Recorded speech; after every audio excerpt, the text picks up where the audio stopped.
నమస్కారం సత్య టీవీ వార్తలకు స్వాగతం। గుడివాడలో హనుమాన్ జయంతి వేడుకలు అత్యంత వైభవంగా జరిగాయి। భక్తి శక్తి ధైర్యానికి ప్రతిరూపమైన ఆంజనేయ స్వామి కృపా కటాక్షాలు ప్రజలందరిపై ఉండాలని గుడివాడ ఎమ్మెల్యే వెనిగండ్ల రాము ఆకాంక్షించారు। పట్టణంలోని ప్రముఖ ఆలయాల్లో నిర్వహించిన ప్రత్యేక పూజలు అన్న సమారాధన కార్యక్రమాల్లో ఎమ్మెల్యే పాల్గొన్నారు। గుడివాడ నియోజకవర్గంలో హనుమాన్ జయంతి శోభ సంతరించుకుంది। పట్టణం మరియు మండలంలోని హనుమాన్ దేవాలయాలు భక్తులతో పూటెత్తాయి। ప్రసిద్ధిగాంచిన శ్రీ వీరాంజనేయ స్వామి వారి దేవస్థానంలో జరిగిన వేడుకల్లో ఎమ్మెల్యే వెనిగండ్ల రాము పాల్గొన్నారు।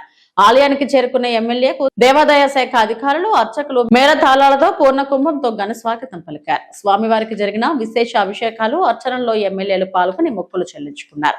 అనంతరం వేద పండితులు ఎమ్మెల్యేలకు వేద ఆశీర్వచనాలు అందించి శేష వస్త్రంతో సత్కరించారు। ఈ సందర్భంగా ఆలయ ప్రాంగణంలో ఏర్పాటు చేసిన అన్న సమారాధన కార్యక్రమాన్ని వెనిగండ్ల రాము స్వయంగా వడ్డించి ప్రారంభించారు। అనంతరం పెదఎరుకుపాడులోని దాసాంజనేయ స్వామి రైల్వే స్టేషన్ రోడ్డులోని ఆలయం మరియు చిన్న ఎరుకుపాడులోని అభియాంజనేయ స్వామి దేవాలయాల్లో జరిగిన పూజల్లో ఎమ్మెల్యే పాల్గొన్నారు।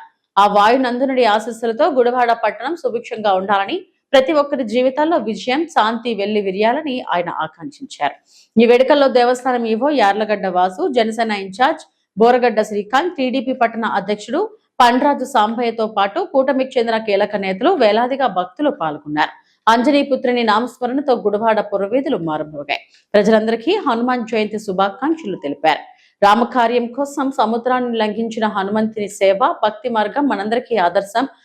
ఆ ధర్మాన్ని అంతం చేసే ఆ స్వామి దయతో నియోజకవర్గం సుభిక్షంగా ఉండాలని కోరుకుంటున్నానన్నారు।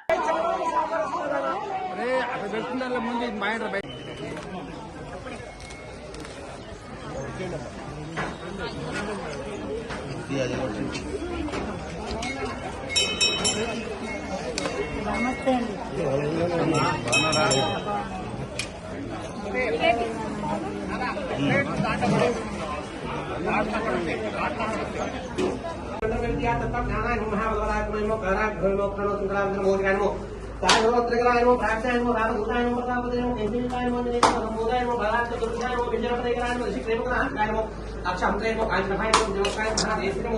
రామ చూడామని ప్రధానము కామరూపిణో మిగళాక్షాయనో మాధవైన గోవిందానో కమలేకుల రామదాన మండలాయనో విజేంద్రయానో రామసుగ్రీవ సింహాసనేనో అధిరావణవర్ధాయనో ఫణికాభాయనో భాగదిశానో నవవ్యాయనో నలిదానో చిత్రవాహనేనో శ్రీనివాసనేనో మహాత్మనేనో భక్తవత్స